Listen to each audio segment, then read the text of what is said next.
My boots felt like lead, dragging across the grit of the front porch as I fumbled with the house key. The October wind was a bitter, personal insult, slicing right through my thin jacket. It was a stark reminder that I'd put off buying a proper winter coat for the third year running.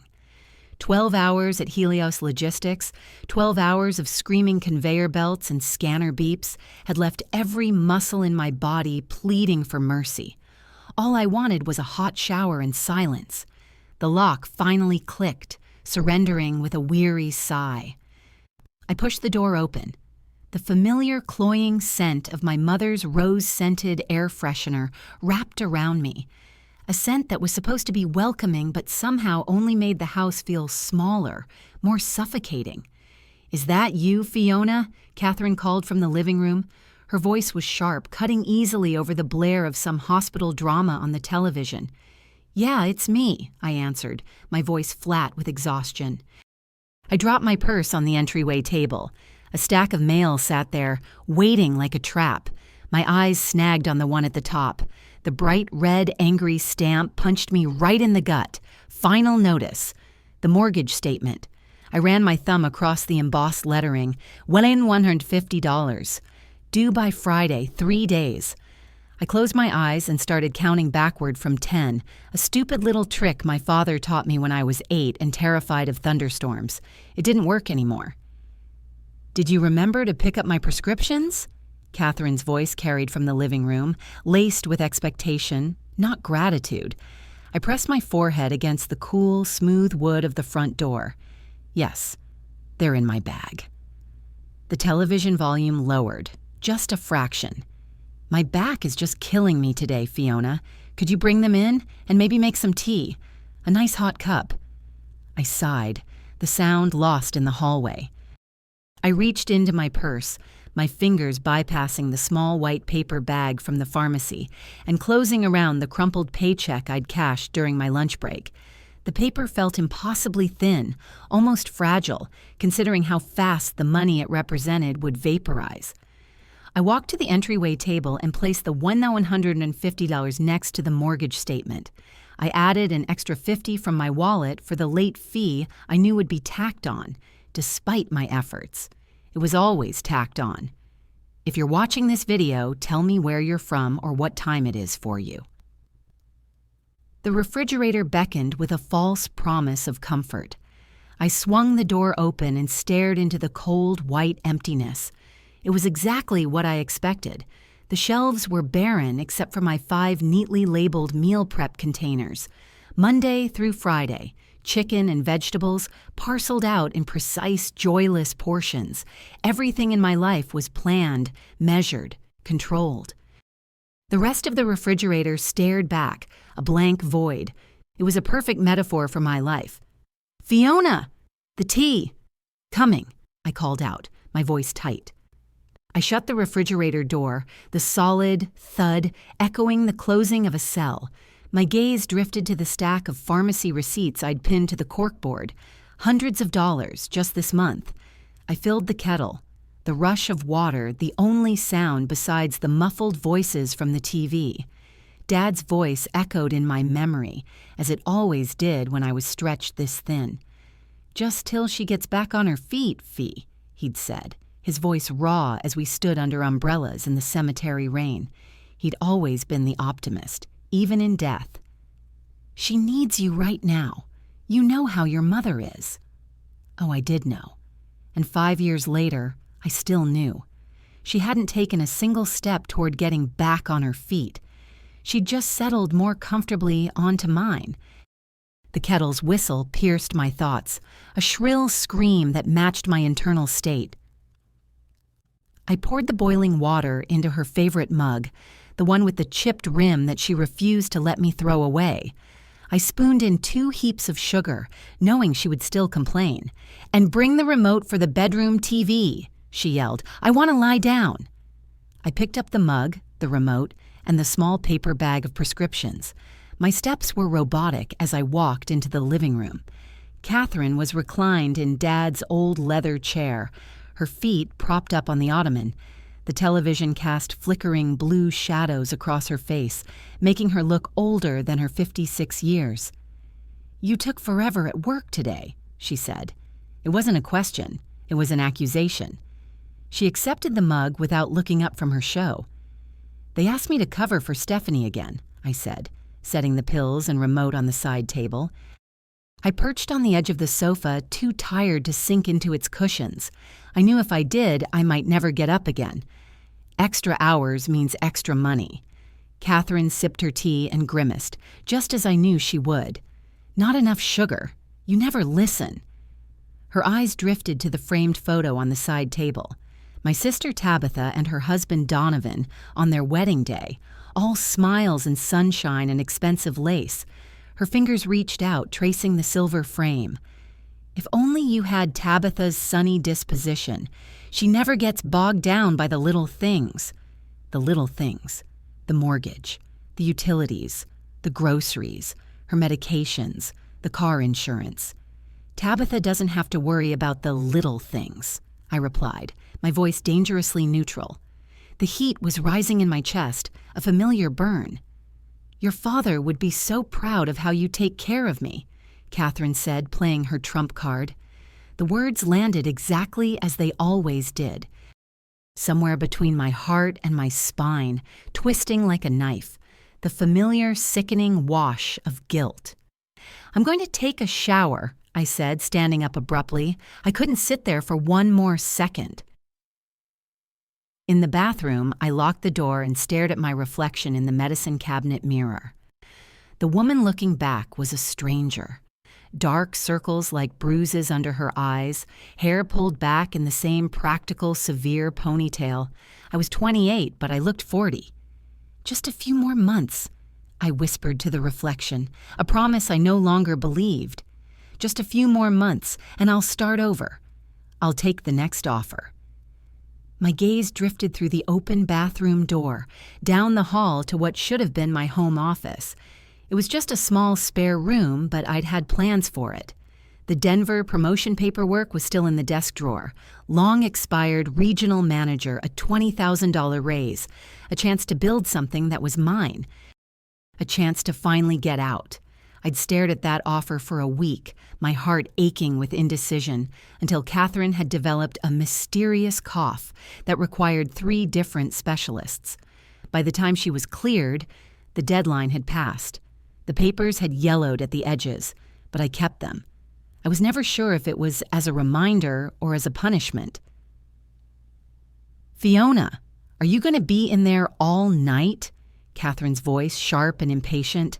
"I need you to look at this bill from the cardiologist. It doesn't look right to me." I closed my eyes, bracing my hands on the sink. The porcelain was cold and hard against my palms. "I'll look at it in the morning, Mom. I have to be up in 6 hours. It'll just take a second. I can't be expected to understand all this legal jargon.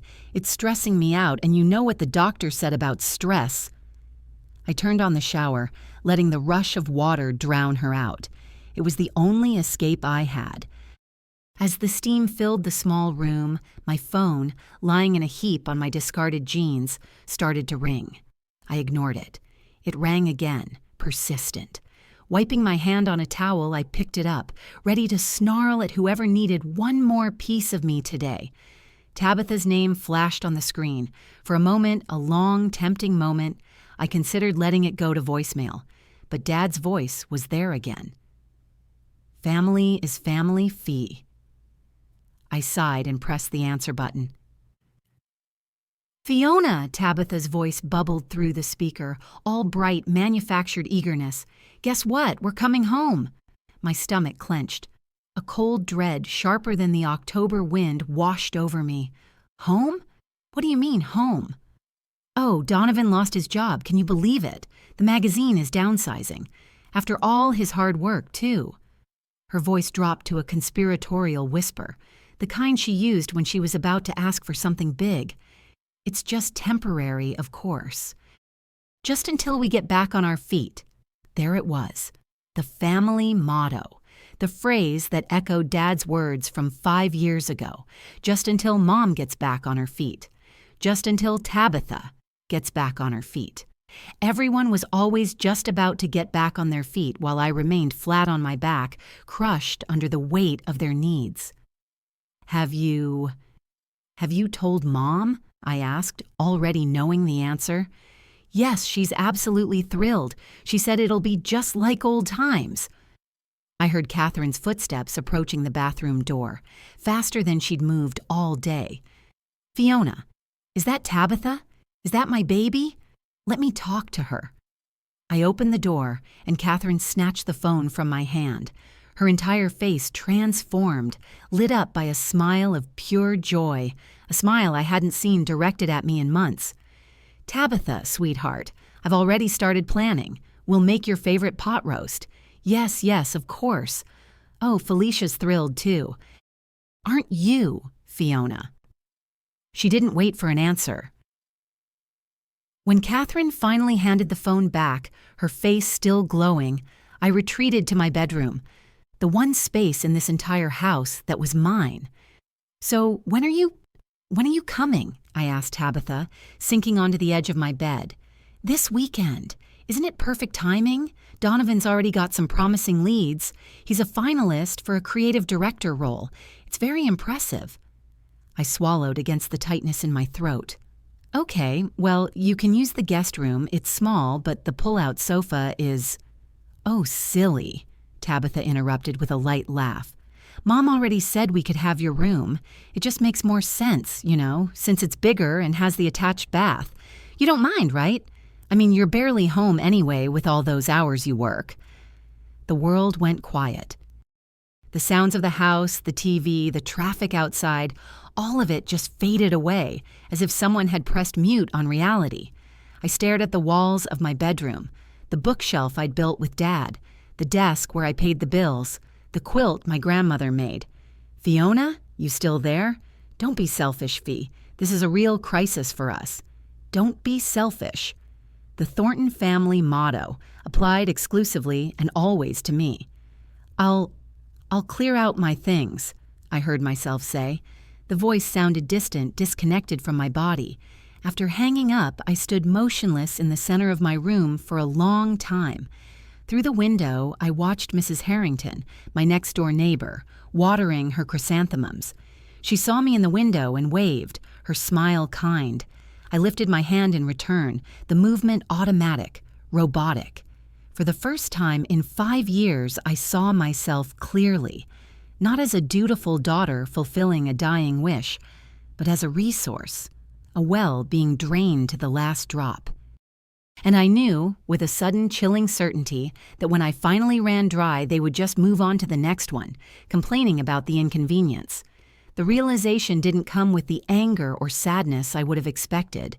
Instead, I felt something cold and hard shifting inside me, like furniture being scraped across a wooden floor, making room for a truth I had kept locked outside for far too long. I was dispensable. I was erasable. I was nothing but what I provided, and maybe, just maybe, that meant I was free. On Saturday, the doorbell chimed 3 times in rapid, impatient succession. Ding-dong, ding-dong, ding-dong. I recognized the rhythm immediately.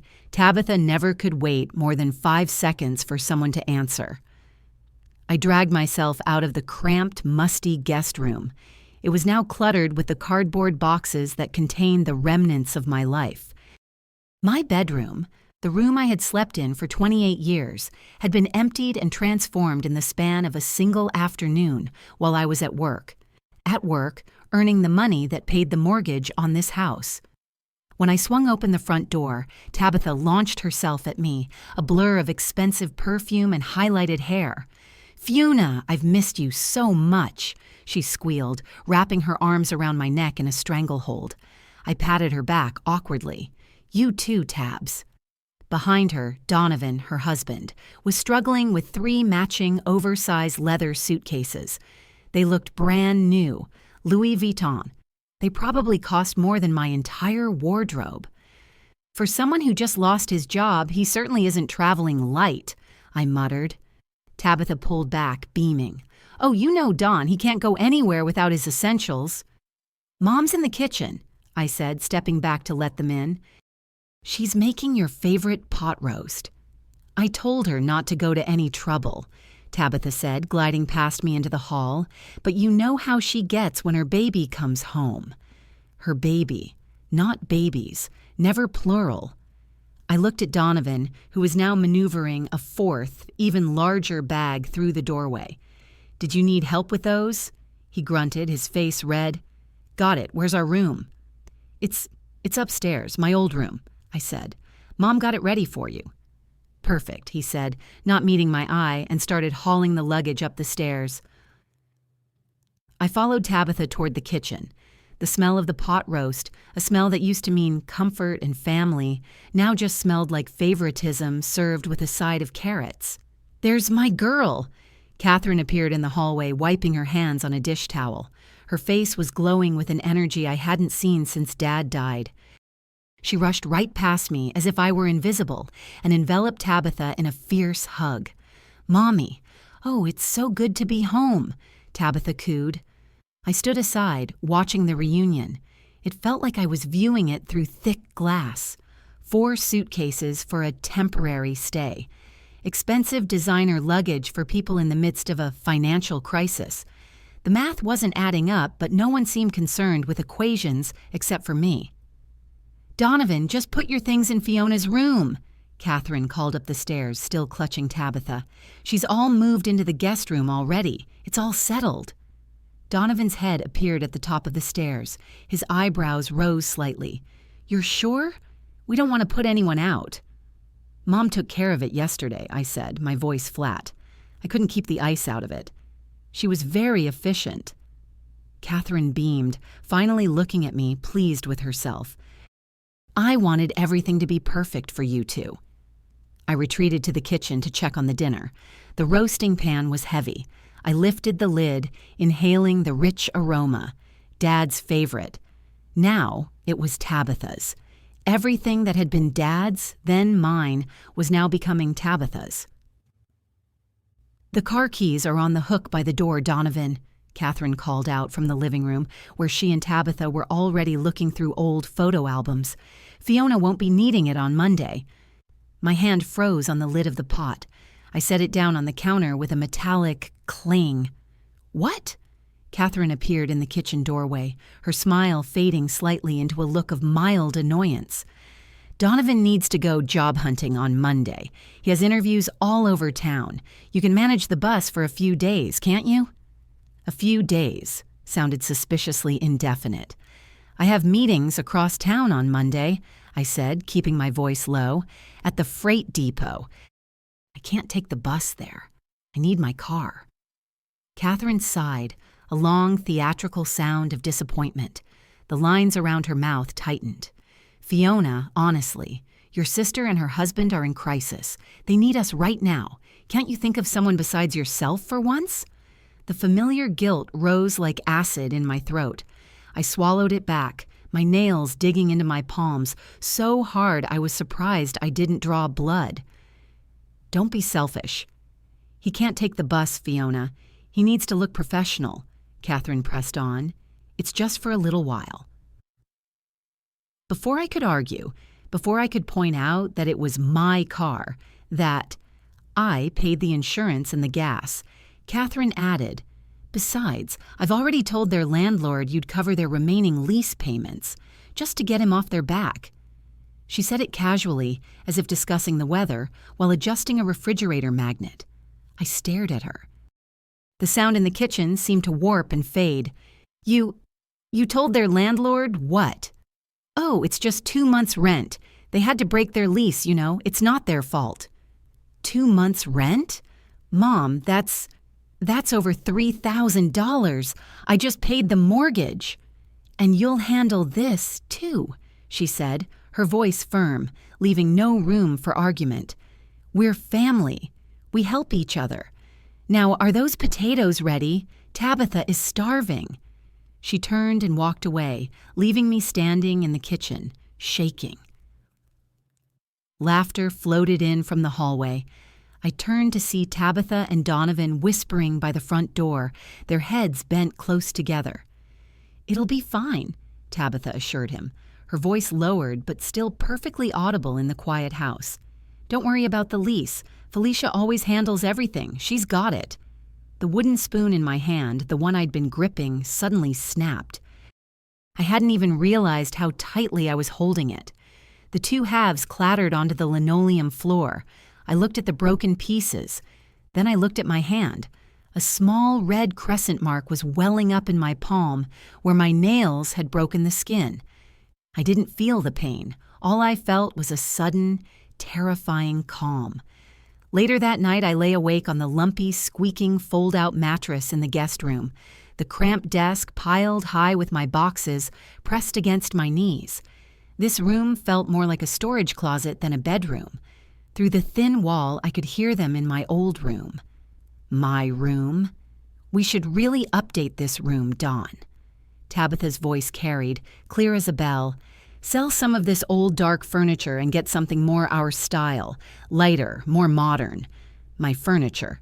The solid oak dresser my father had bought me, the desk I'd had since college, paid for with my paychecks, now relegated to old and outdated before they'd even unpacked.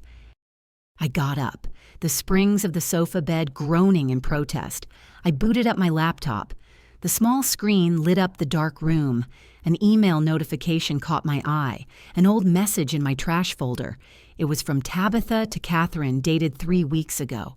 My finger hovered over the Delete Forever button, but a cold curiosity won. I opened it. The email was short. "Mom, are you sure this is okay? What about Fee? She's going to freak out about the money." My breath caught. I scrolled down to Catherine's reply, sent the same day. "Don't you worry your pretty head about Fiona. She'll be upset for a day, but she'll understand. She always does. She has her father's sense of duty. I'll handle her. You just get you and Dawn ready to come home." The timestamp mocked me. 3 weeks ago. Donovan's job loss wasn't some sudden, tragic surprise. This move, this invasion, this entire charade had been planned, orchestrated. I was the last to know. I was the mark. My phone buzzed on the desk. A text from Miles, my work colleague from the Denver promotion days. He'd since moved to the Kingston facility. "Hey, Fee, just checking in. That regional position is opening up again. They never found the right fit. It's still open if you want it. Company housing available." I stared at the message. Kingston. A different city. A different state. A different life. I looked at the email from my sister and mother. Then I looked at the text from Miles. A cold, hard resolve settled in my chest. I hit forward on the email chain, sending it to my personal, private email address. Then I went back to my inbox and printed the entire exchange. The printer in the hallway whirred to life, a loud, accusing sound in the quiet house. I winced, praying it wouldn't wake anyone. I retrieved the warm papers, folded them, and slipped them under the mattress of the god-awful sofa bed. Evidence. Proof. I didn't know what I was going to do with it, but I knew I needed it. I was done handling things. The next day was Sunday. I worked a mandatory overtime shift, my mind racing the entire time. The whir of the package sorters was a dull roar beneath the screaming in my head. She'll understand. She always does. When I got home, the house was quiet. Too quiet. Catherine's car was gone. My car was also gone. They'd all gone out. Probably to celebrate. Probably on my dime. A knot of unease tightened in my stomach. I went to the guest room. The door was slightly ajar. I never left it ajar. I stepped inside. The room was different. The boxes I'd stacked neatly on the desk were shuffled, as if someone had been looking through them. My laptop was open. My heart hammered against my ribs. I dropped my bag and rushed to the sofa bed. I lifted the mattress. Nothing. I frantically threw the cushions off, my hands shaking. The folded papers were gone. Looking for these? I spun around. Tabitha was leaning against the doorframe, a smug, satisfied smirk on her face.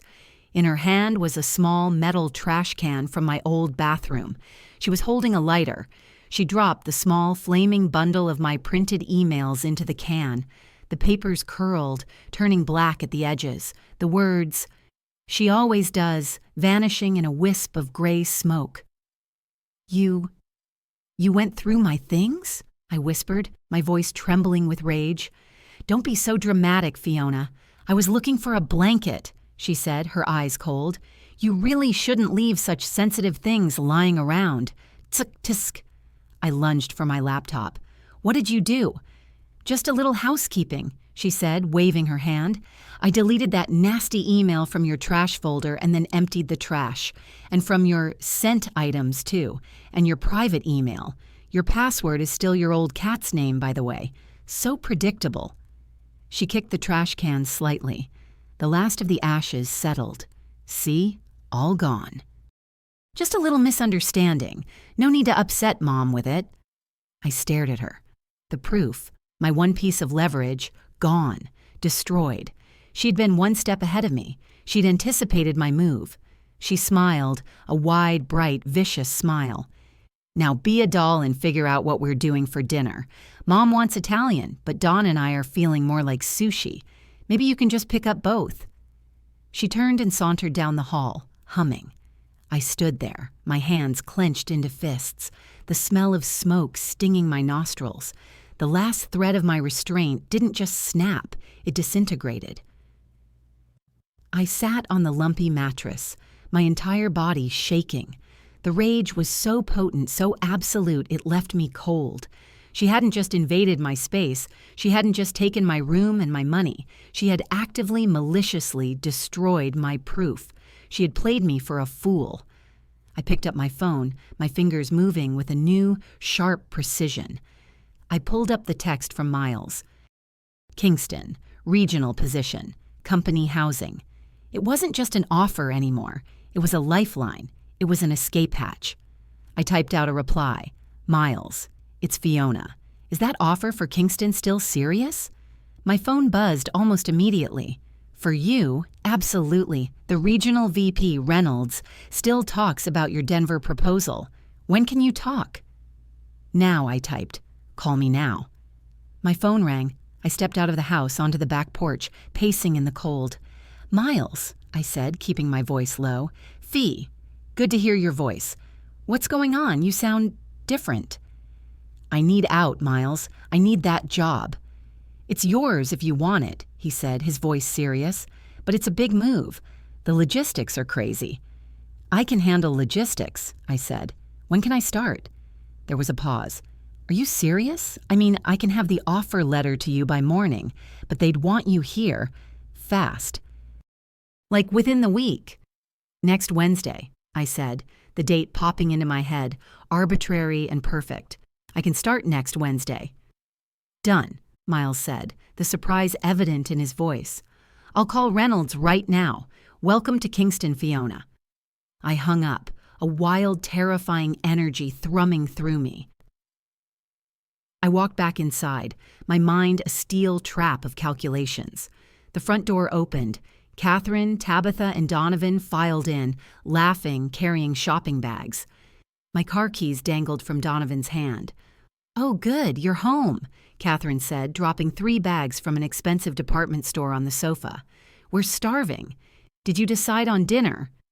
And we'll need more groceries now, Catherine continued, not waiting for an answer. She pulled a piece of paper from her purse. I've worked it all out. She slid a list toward me, along with a calculator displaying a sum that represented nearly half my monthly paycheck. And the utilities will be higher with 4 people, of course. We're family, she added when I just stared at the number. We help each other.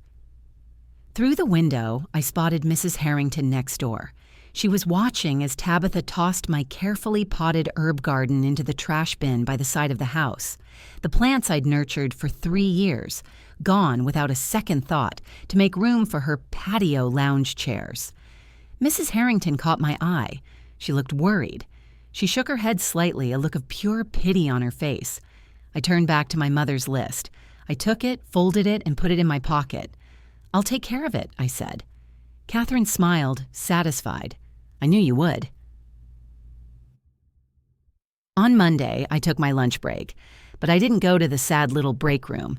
I drove to the bank. I sat across from Mr. Pennington, the branch manager who had helped Dad set up our accounts years ago. He looked like a man perpetually disappointed by numbers. I need to see the full transaction history on my joint account with my mother, Catherine Thornton, I said. For the last 5 years. He nodded, his fingers tapping on the keyboard. He printed out a thick stack of papers and turned the monitor toward me. You can see the activity here, Miss Thornton. I scrolled and scrolled. My deposits, regular as clockwork. My paycheck, every 2 weeks. The mortgage payments, the utility bills, the pharmacy charges. And then the withdrawals. Cash withdrawals from ATMs near boutiques. Restaurant charges I'd never heard of. A recurring payment to an Atlanta Day spa near where Tabitha lived. As you can see, Mr. Pennington observed, peering over his glasses, you're the only one making deposits. Has been for quite some time. Your mother's pension check stopped being deposited into this account. Oh, let's see. 4.5 years ago. Where did they go? I asked, my voice hollow. He tapped a few more keys. They were rerouted to a new private savings account, under her name only. She had her own money, a secret stash, all while she cried poverty to me, all while I sacrificed my career. I see, I said. I stood up, my legs shaking. I need to open a new checking account, in my name only, and I need to withdraw my emergency fund. On my way back to work, I made the call I'd been avoiding for 5 years. I called my boss at Helios. Dave, I need to put in my 2 weeks' notice. What, Fiona, no. Is it the overtime? We can cut. No, I said, cutting him off. I've accepted a regional position at the Kingston facility. I'm moving. There was a stunned silence. Wow. Okay. Well, damn, Fiona. We're going to miss you. But good for you. That's a huge step. Thank you, Dave. My last day will be Friday. I hung up. It was done.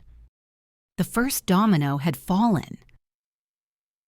That evening, I waited. I waited until Catherine was engrossed in her medical drama. I waited until I heard Tabitha and Donovan laughing at a movie in my old bedroom, the sound muffled through the walls. I slipped into my old room. It was now their room. Tabitha's designer clothes were already hanging in my closet.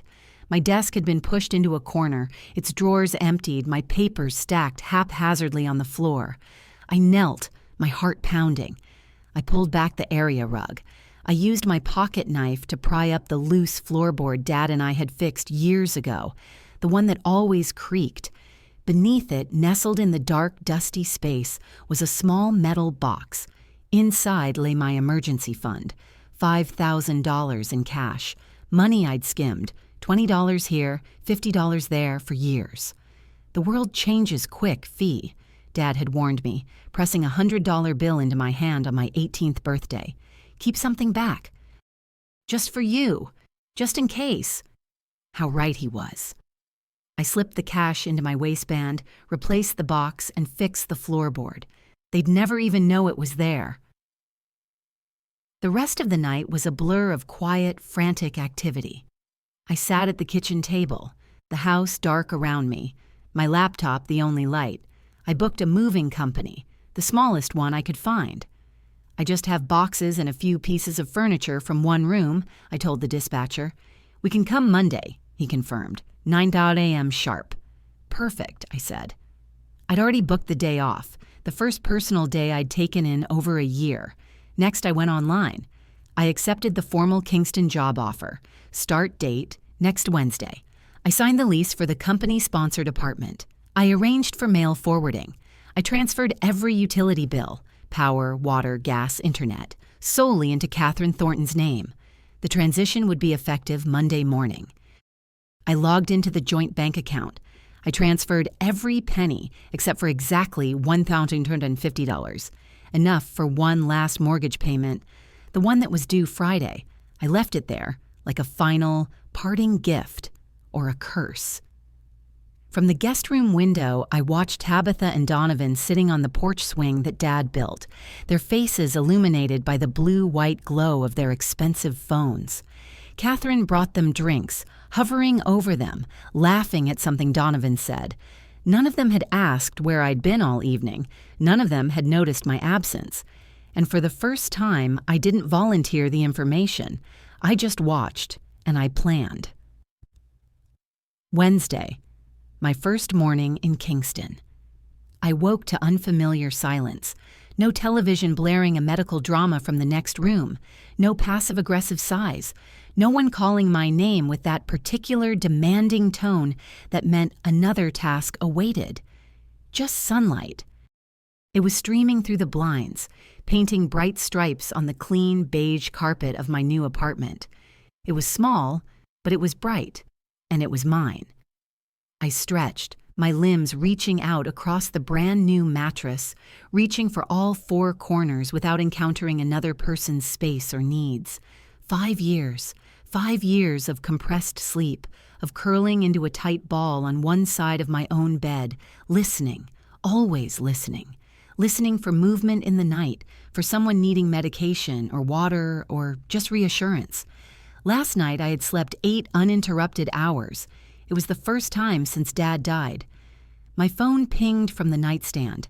I glanced at it. 17 missed calls from Catherine. 32 text messages from Tabitha. I scrolled through the lock screen, catching snippets in the previews. "Fiona, where are you? The power is off." "Call me right now. This isn't funny." "How could you just leave? After everything Dad would be so disappointed in you." That last one should have punched me in the gut. It should have brought me to my knees with guilt. Instead, I felt nothing, just a hollow echo. I set the phone face down on the nightstand and got up. I went to the shower. My morning routine emerged, slow and unfamiliar, efficient, unencumbered by anyone else's needs. I brewed coffee exactly how I liked it, strong and black. I ate breakfast, a simple piece of toast with avocado, standing by the window, reading the news on my laptop instead of mediating family squabbles. No one commented on my food. No one asked me to fetch them something. The silence was glorious. I muted their numbers. I didn't block them, not yet, but I muted them. The incessant buzzing stopped. I got dressed for my first day of work, a new blazer I'd bought with my emergency cash, new shoes that didn't pinch. I looked at myself in the mirror. The dark circles were still there, but the woman looking back seemed taller. As I was about to walk out the door, my phone buzzed, a number I didn't recognize. I almost ignored it, but some instinct made me answer. "Hello? Is this Fiona Thornton?" The voice was male, gruff, and unfamiliar. "Who is this?" "My name is Leo. You don't know me. I'm a friend of Donovan's." My stomach contracted. "What do you want?" "Look, I'm not calling to chat," the voice said, impatient. I think Tabitha is a piece of work, and Donovan's a moron for going along with it." "Okay. They're driving to Kingston, right now. Your mother and them. They found your new work address. Tabitha got it from some dumb new hire in your old HR department. They're planning to show up at your office today to make a scene, to try and get you fired or shamed into coming back or something." I gripped the phone, my knuckles turning white. Why are you telling me this?" There was a pause. A bitter laugh. "Let's just say Tabitha and I have history, and I don't like seeing her win. They're in a black Range Rover. They should be there by lunch. Good luck." The line went dead. I stood in my new empty apartment, the warning echoing in my ears. The old Fiona would have panicked. She would have crumpled. She would have called them, crying, begging them not to come. The new Fiona took a deep, steadying breath. I called Miles. "Miles, it's Fiona. I have a situation, a personal one. My family is complicated. They might be showing up at the office today to cause a problem." "Say no more," Miles said, his voice instantly supportive. "I'll let security at the front desk know. We'll handle it. You just focus on your first day. Reynolds is excited to have you." I went to work. 2 weeks later, I wasn't just surviving. I was thriving. The Kingston facility was a mess, but it was a mess I knew how to fix. I reorganized the entire shipping department, cutting processing time by 14% in my first 10 days. My new supervisor, Reynolds, the regional VP, noticed immediately. He wasn't a man who wasted words. He dropped a company-wide recognition certificate on my new, very large, very empty desk. "Whatever Norfolk was paying you, it wasn't enough," he said, a rare smile touching his lips. "Glad to have you, Thornton. Keep it up." At home that evening, I wrote in a new journal. "I keep waiting for the guilt, the crushing, overwhelming guilt I've been trained to feel. But it isn't coming. Is this what it feels like? To not be responsible for everyone?" The truth was, the guilt I anticipated, the crushing weight of family obligation I expected to flatten me, simply hadn't materialized. Instead, I felt something new unfurling in my chest, something light, something that might, with proper care, actually become happiness. The call from Leo had been a one-off, I assumed, a strange act of spite from a disgruntled third party. But then, a week later, my phone buzzed again with the same unknown number. "They're starting a GoFundMe," Leo's voice said with no greeting. "What?" "A GoFundMe. Help the Thorntons keep their home. Tabitha is writing it right now, full of lies. How you abandoned your sickly mother, stole her money. The works. Just thought you'd want to know." "Leo, why are you doing this?"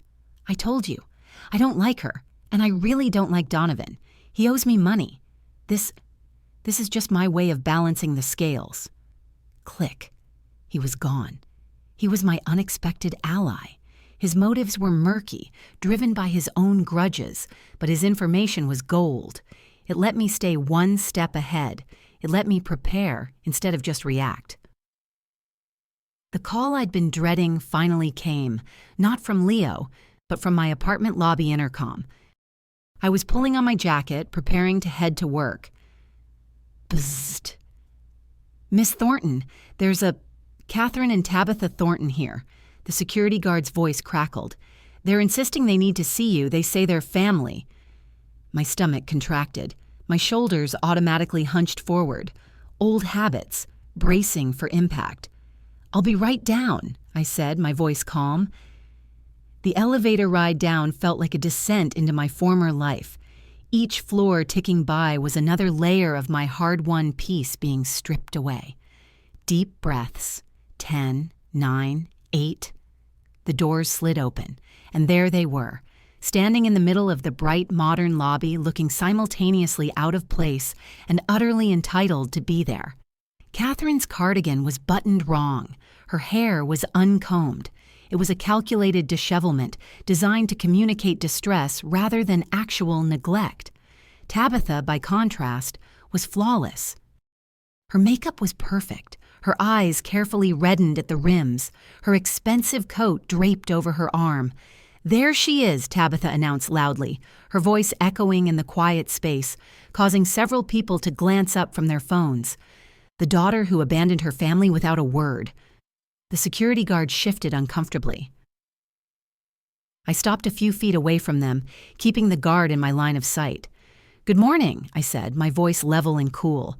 "This is unexpected." Catherine surged forward, her hands outstretched, her face crumpling into a mask of practiced grief. "Fiona, how could you? How could you just leave us with nothing? The electricity is off. There's no food in the house." My hands trembled slightly, but I kept them at my sides, clenched into fists. "I left the utilities in your name, with the accounts paid through the end of the month. I left one mortgage payment in the account. I left detailed, printed instructions on the kitchen counter on how to set up payment plans. That's not enough." Catherine's voice rose, cracking with theatrical desperation. "We need you, Fiona. We've always needed you." "Is everything all right here, Miss Thornton?" the security guard asked, stepping forward. Tabitha whirled on him. This is a family matter. My sister is mentally unstable. She abandoned our poor, sick mother with no way to support herself." A sharp, unfamiliar laugh escaped me. "That's not true." My voice was quiet, but it cut through the lobby. "That is a lie." I looked directly at Catherine. Mom received Dad's pension for years, a pension she had rerouted to a private account. She chose not to work. She chose to spend rather than save. She chose to fund Tabitha's lifestyle instead of paying her own mortgage. The color drained from Catherine's face. Tabitha's eyes widened in fury. "You're heartless," Tabitha spat. "After everything we've done for you." "What have you done for me, Tabitha?" I asked, taking a step closer. "Besides, take my room, my furniture, my car, and my money. I didn't leave you with nothing. I left you with exactly what you earned. I left you with each other." Catherine's face crumpled, the performance so convincing I almost reached for her. Almost. "Everything okay, Fiona?" Miles appeared at my side, a coffee cup in his hand. He hadn't just warned security, he'd been watching. "We have that supplier meeting in 10, he said, nodding politely to Catherine and Tabitha. Tabitha saw her audience and her control slipping. She tried to push past him, toward me, toward the employee elevator. "We are not finished here. You can't just walk away from your family." Miles shifted, blocking her path with a casual movement that looked accidental, but was anything but. "Ma'am, I'm sorry. This area requires an employee badge. I'm going to have to ask you to leave." "She's my sister," Tabitha protested, her voice rising to a shriek. "And she's my colleague," Miles responded pleasantly, his voice firm, "who has a very important meeting. Security, could you please escort these ladies out?" The guard, relieved, stepped forward. "Ma'am, please. This way." I nodded gratefully to Miles, then turned back to my mother and sister, who were being firmly herded toward the glass doors. "I have to go now," I said. "I suggest you use the long ride back to Norfolk to discuss how you'll handle the mortgage. You have a private savings account, Mom. I suggest you start using it."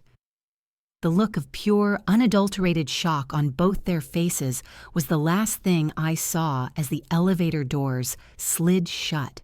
It followed me all the way to the conference room. That evening, my neighbor, Sarah, knocked on my door. She held a casserole dish and a bottle of wine. "Thought you might like some company," she said with a kind smile. "Moving to a new city can be lonely, and I saw the lobby drama this morning. Looked rough." The simple, no-strings-attached kindness nearly undid me. Later, while we were washing dishes, my phone rang. "Mrs. Harrington, my old neighbor from Norfolk." "Fiona, dear, I thought you should know," she said, her voice crackling with indignation.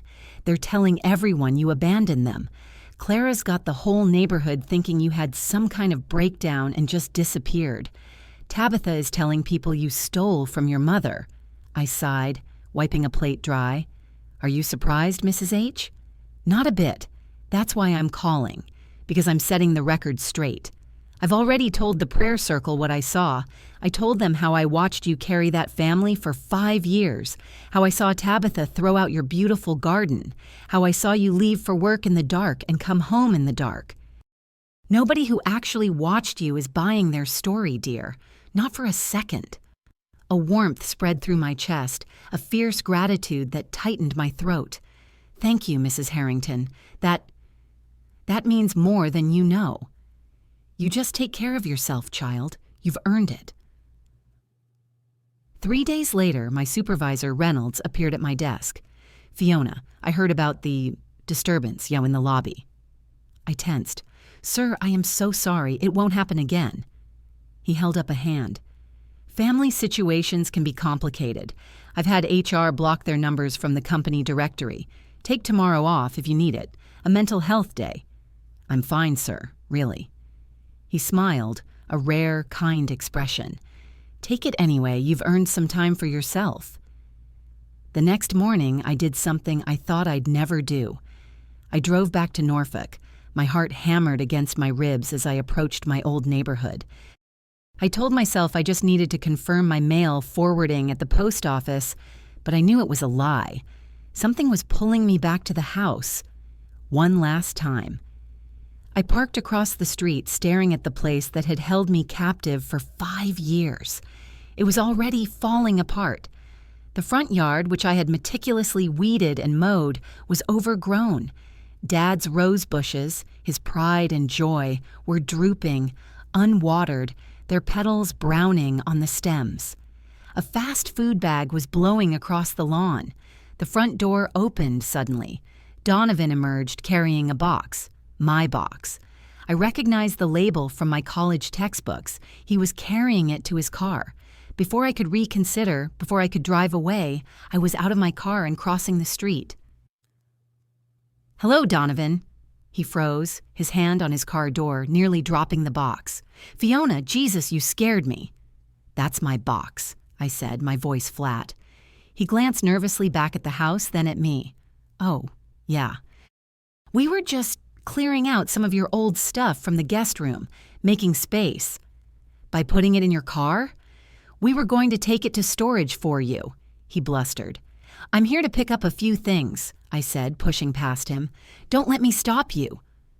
I walked up the porch steps and pushed open the front door. I stopped dead in the entryway. The living room was empty, where my sofa, my armchair, the bookshelves I built with Dad, and the coffee table I'd refinished had once stood. There were only dusty outlines on the floor. They had taken everything. What did you do?" I whispered. "You!" Catherine's voice screeched. She appeared from the kitchen, her eyes widening in rage at the sight of me.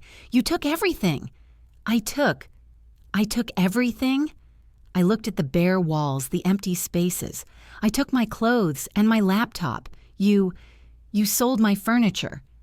"We needed the money," she shrieked, "to pay the electric bill you shut off." "To buy food." "Wait," Donovan said from the doorway, the box still in his hands.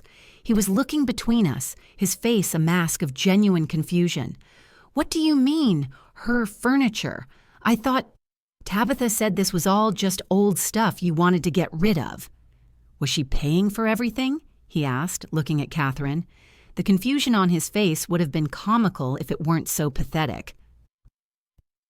"What is she doing here?"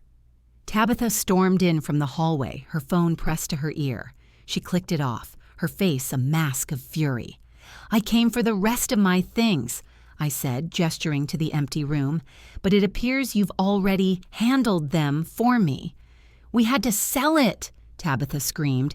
"We have no money. You left us with nothing." "What happened to Dad's life insurance?" I asked, my voice dangerously quiet. "What happened to the pension, Mom? There should have been savings. There should have been a cushion." Catherine's face flushed a deep, mottled red.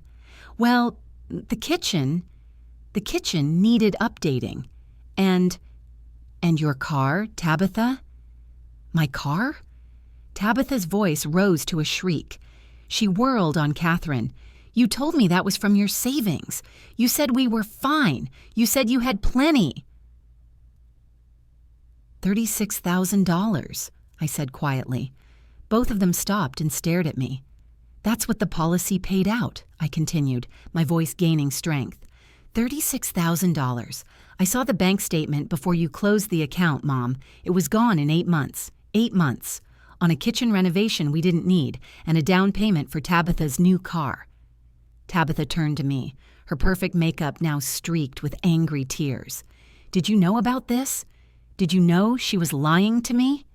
"I found out," I said, "when the first mortgage payment came due and there was nothing left in the account. The account I had to fill every month for 5 years. Catherine collapsed onto the only piece of furniture left, the ancient stained ottoman they apparently couldn't sell.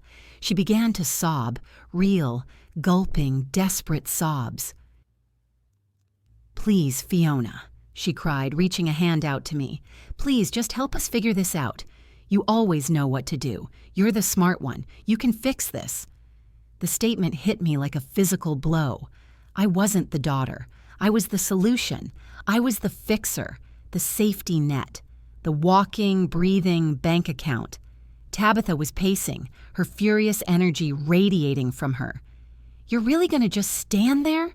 You're going to stand there and do nothing? After everything Mom's done for you? You're heartless." "My heart is fine, Tabitha," I replied, my voice cold as ice. "It's just no longer available for your use." Catherine clutched her chest, the sobs turning into gasps. "My medication, my blood pressure, I'm almost out." "The doctor says. He says my condition is worsening with all this stress." Donovan, finally catching up, pointed an accusing finger at me. "You should have told us. You should have told us the financial situation before you just took off. We wouldn't have come if we'd known." The raw, unadulterated selfishness of that statement hung in the air. I walked to the dusty mantelpiece, the one place they hadn't stripped bare. I pulled the final mortgage statement, the one I'd paid, from my purse. I placed it squarely in the center. 5 years, I said. 5 years of my life. 5 years of my salary. It's your responsibility now. I turned to leave. Tabitha grabbed my arm, her nails digging in. You can't just walk away from family." I looked down at her hand. Then I looked up, meeting her eyes. I gently but firmly removed her fingers from my sleeve. "You wanted each other. You planned for this," I said, my voice quiet. "Now you have what you wanted." I walked out the front door, past the dying rose bushes, and didn't look back. I got in my car, my hands shaking so hard I could barely put the key in the ignition. As I pulled away from the curb, my phone buzzed. A text from Leo. "Careful. Tabitha is incandescent. Just heard her on the phone with Donovan. She's launching the GoFundMe right now. Said she's going to ruin you. Photos and all." I pulled over to the side of the road, and sure enough, a quick search brought it up. "Help the Thornton family keep their home." There was a photo of Catherine, looking frail and worried. A photo of Tabitha, looking like a brave, concerned daughter. The description made my blood boil. After our sister Fiona tragically abandoned us during a severe mental health crisis, we are left to pick up the pieces. My hands were steady now. I took a screenshot. I forwarded it to the lawyer I'd found in Kingston. My message was 2 words: defamation lawsuit. I pulled back onto the road. My phone rang. It was Reynolds, my boss. "Fiona," he said, his voice clipped, "I just received a very passionate call from a Tessa or Tabitha Thornton. She was asking about a charity donation for her struggling family." "Mr. Reynolds, I'm so sorry." "Don't be." He cut me off. I told her the company doesn't make personal charity donations, especially when they might appear as favoritism toward an employee's family. I've also had HR and legal draft a cease and desist letter. She's harassing a company employee. We don't tolerate that. Just wanted you to know, we have your back. I hung up, stunned. Next, I saw the review, a new 1-star review for Helios Logistics in Kingston, posted under a fake name. "Fiona Thornton handles logistics like she handles family, by abandoning ship when things get tough. Untrustworthy." I forwarded it to HR with a brief professional explanation. Then I pulled into a rest stop, took out my laptop, and froze all 3 of my credit bureaus. Not my first rodeo with Donovan's attempts to access my accounts. My therapist's office smelled like coffee and worn leather. Dr. Wallace gestured to the blue armchair I'd claimed as mine during our weekly sessions. "You look like you've been through a war," she observed, her notepad balanced on her knee. "Family reunion," I said, attempting a smile that fell flat. They tested the boundaries list. I handed her the notebook page, titled, "What I Will and Will Not Accept." The first item read, "I will not be financially responsible for adults capable of working." They found creative ways to test every single boundary today, I told her. I recounted the empty house, the GoFundMe, the call to my boss. "And how did it feel?" she asked. "Terrifying," I admitted. And then, powerful. When I saw the GoFundMe, my first thought wasn't, how do I fix this? It was, how do I fight this? "Good," she said, a small smile on her face. That's progress. Now let's talk about that cease and desist. When I got home, my doorbell rang. I tensed, but through the peephole, I saw Miles and his wife, Janine, and behind them, 2 other colleagues from my new team. I opened the door. Miles was holding a large pizza box. Janine was holding a 6-pack of beer. "Intervention," Miles announced, brushing past me. "We heard Tabitha called Reynolds, and we saw that ridiculous GoFundMe." They filed into my apartment, bringing food and laughter and companionship, all without the crushing weight of obligation. Someone passed me a beer. We talked about work, about a stupid movie, about weekend plans, normal things. "We're having Thanksgiving at our place," Janine told me, squeezing my arm. "You're coming. It's non-negotiable." My throat tightened. "I usually have to cook for—" "Not this year," she interrupted gently. "This year, you just show up." My phone buzzed, a text from Leo. "Your mom just got a job, part-time cashier at Wilson's Pharmacy. She's furious, complaining to everyone who will listen. Thought you should know. They're not doing so great over there." I showed the message to Miles. "Good," he said firmly. "About time they stood on their own feet." Later, after everyone left, I stood at my window, watching the cars pass on the street below. My apartment was small, but it was peaceful. No one was calling for prescriptions or tea. No bills lurked in corners, waiting to ambush me. My phone buzzed one final time for the day, an email notification from Tabitha. Subject: "This is all your fault." The message body was short. "You told me Fiona would always take care of us. You told me she would never let us fail. You promised." My heart stopped. It was meant for Catherine. She'd sent it to me by accident. I screenshot it. I forwarded it to my therapy journal folder. Evidence. Proof of the cracks beginning to form in their united front. For the first time in my entire adult life, I fell asleep without the weight of tomorrow's obligations pressing me into the mattress. My dreams were quiet, unmarked by guilt or dread. Freedom, it turned out, cost exactly what I could afford, and I was finally done paying for everyone else.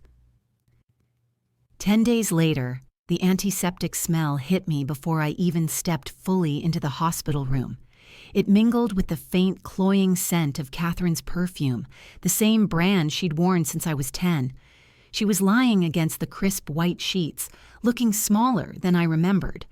Her hair, usually meticulously colored to hide the gray, showed silver roots. The sight of it caught me off guard, a small, sharp pang of something. Pity? "Fiona," she whispered, her voice cracking. "You came." I stood at the threshold, the bouquet of cheap daisies clutched in my hand like a shield. 3 steps would bring me to her bedside, but my feet felt bolted to the floor. "The doctor says it's just a minor procedure," I said, my voice steadier than I felt. "Tachycardia. They're just doing an observation." "Tabitha made it sound like you were dying," I added, my voice flat.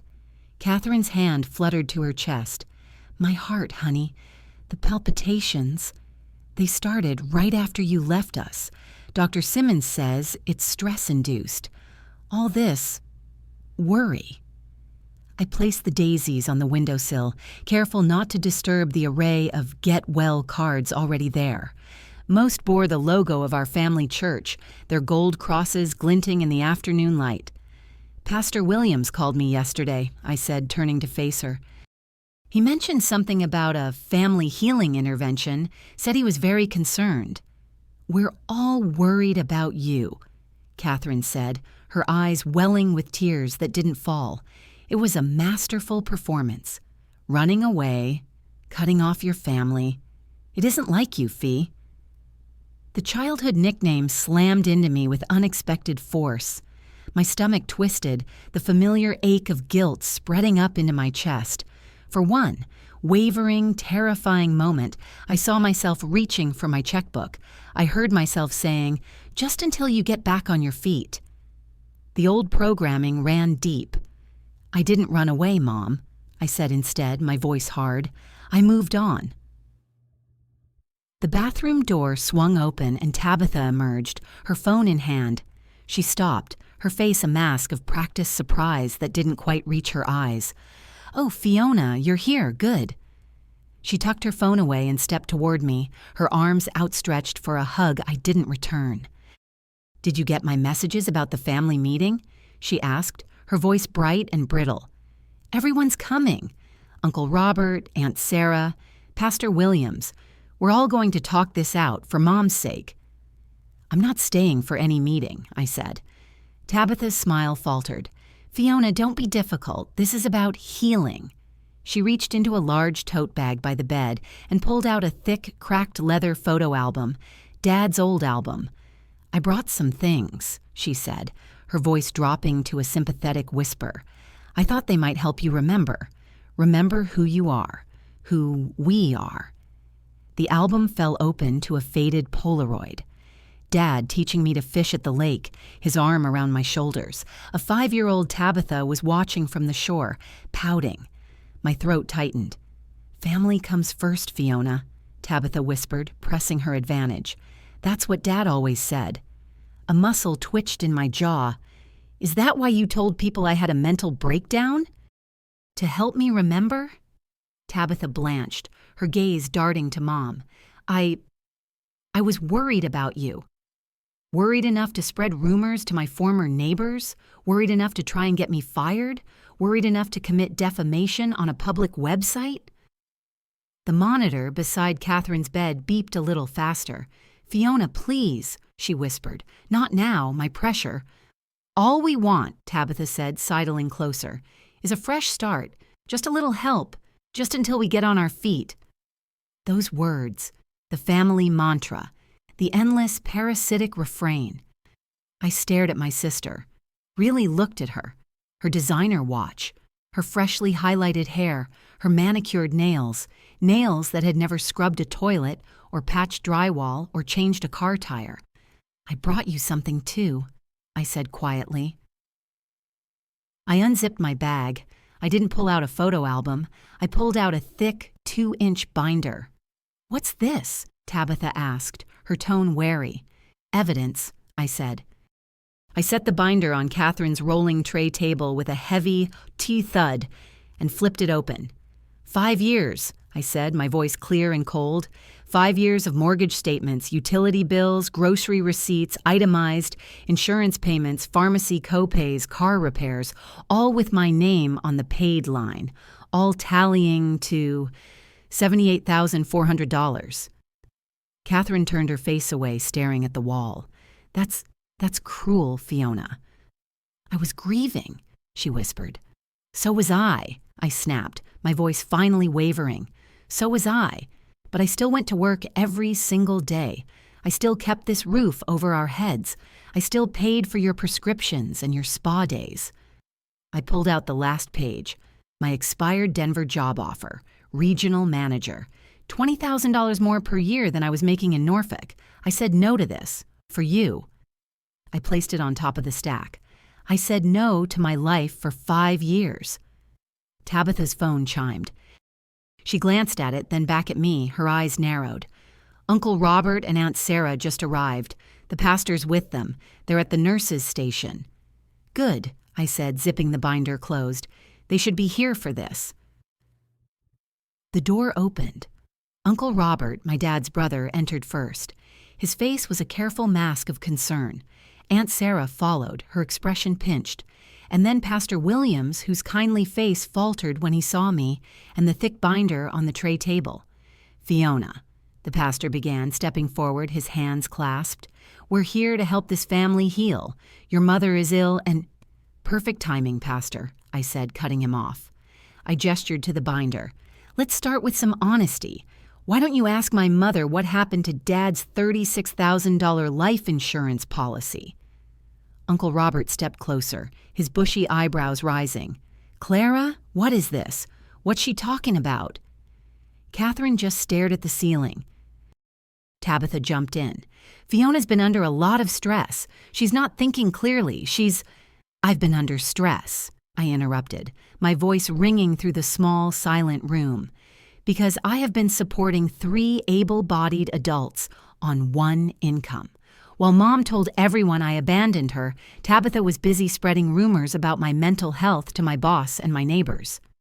Aunt Sarah, a no-nonsense woman, picked up the Denver offer letter from the table. "Fiona, you turned this down to stay here?" I nodded, something loosening in my chest at the simple, shocked recognition in her eyes. "And this binder?" Uncle Robert asked, pointing.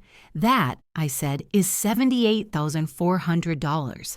My cost for the last 5 years, not including the furniture they sold or the car they've been driving, or the kitchen renovation Dad's insurance paid for." The pastor cleared his throat, looking deeply uncomfortable. Perhaps we should give Catherine a moment to rest. This seems like exactly what needs to happen," Uncle Robert said, his voice a low growl. He picked up the binder and started flipping through the pages, his face growing darker with every statement. He looked at Catherine, who was now visibly trembling. "Clara, you told us Fiona left you with nothing. You told us you were about to lose the house." "She took all the furniture," Catherine protested weakly. "The furniture I paid for," I added. Uncle Robert looked up from the binder, his eyes boring into his sister-in-law. "Joe, my brother, would be ashamed."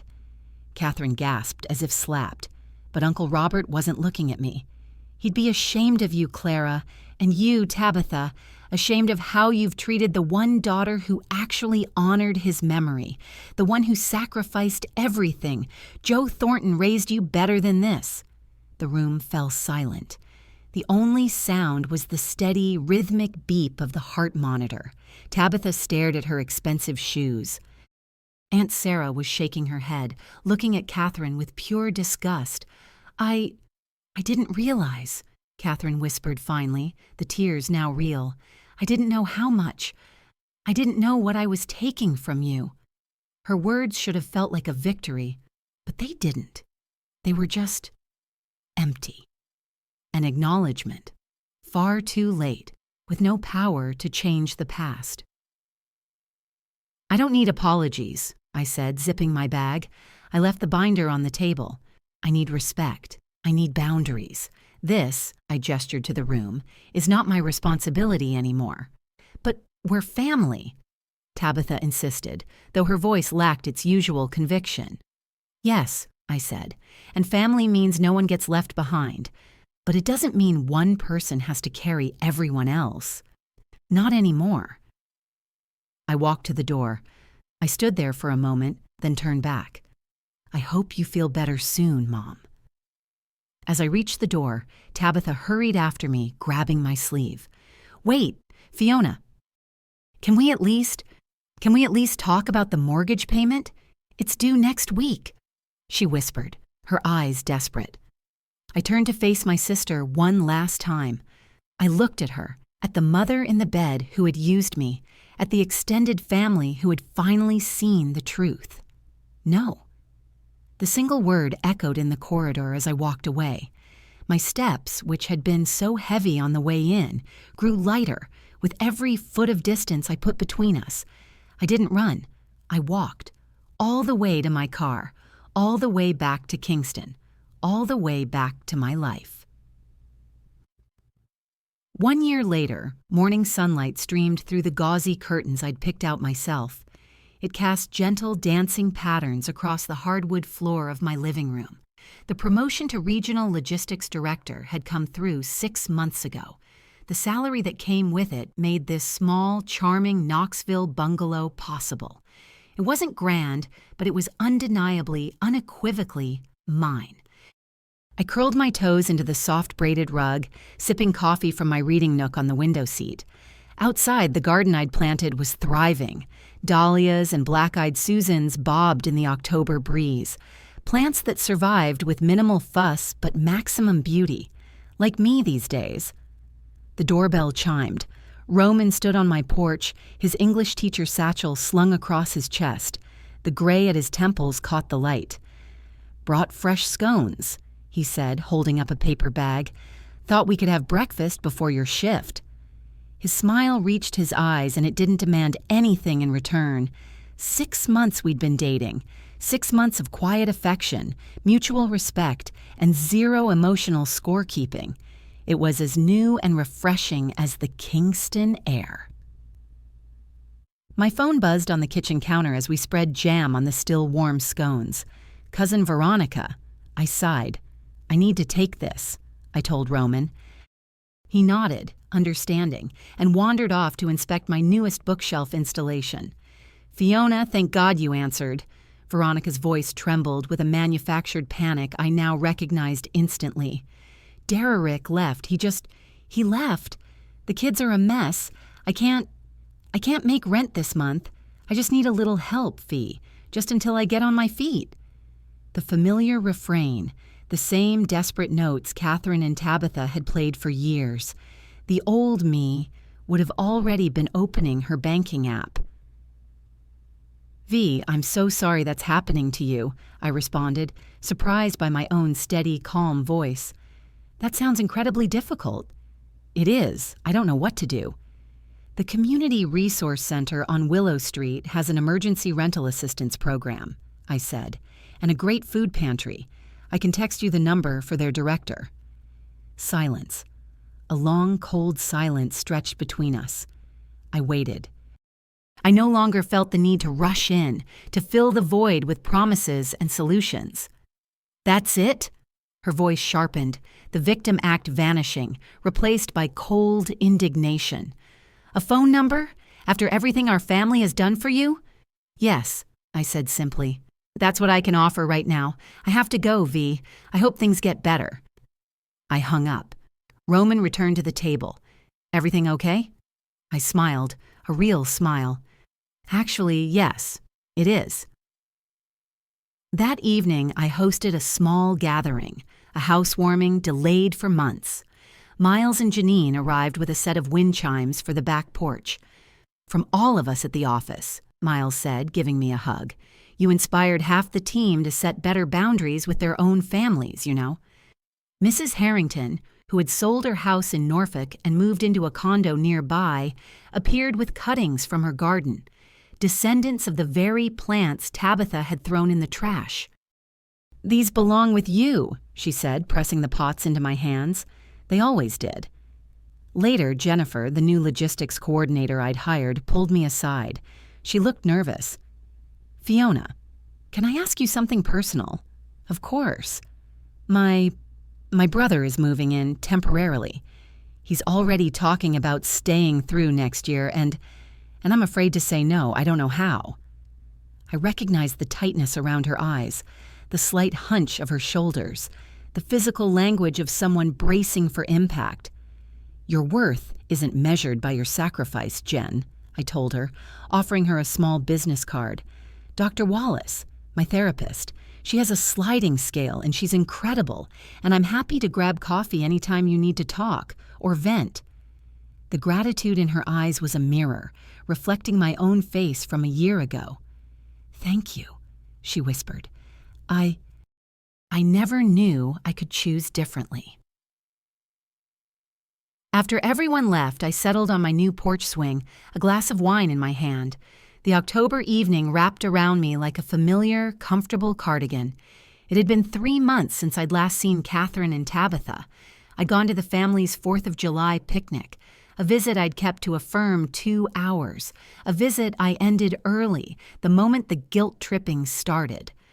Catherine's grudging, frustrated respect as I stood up and said, "I have to go now," was worth more than her approval ever was. The house in Norfolk had been sold, foreclosed. Uncle Robert had told me. He called me once to let me know. "They're living in some apartment across town," he'd said. "Tabitha's working in retail. Your mother, too." He'd paused. "You did the right thing, Fiona." My phone lit up on the table beside me. Catherine. I stared at the name. I considered it for a moment, weighing options that were now, finally, truly mine. I could ignore it. I could let it go to voicemail. I could block her. I picked up the phone. "Hello, Mom." My voice was warm, but it was steady. It was the voice of a woman who owned her own home, The voice of a woman who was respected at her job. The voice of a woman who was building a life, not just servicing one. I'd finally learned what it took my whole life to understand. Family isn't what drains you. Real family is what helps you grow. If this story resonated with you, leave a like and consider subscribing. You can also drop any comment below, even just one word. Maybe tell me where you're watching from, or what time it is right now. Sometimes one word is enough to say you were here.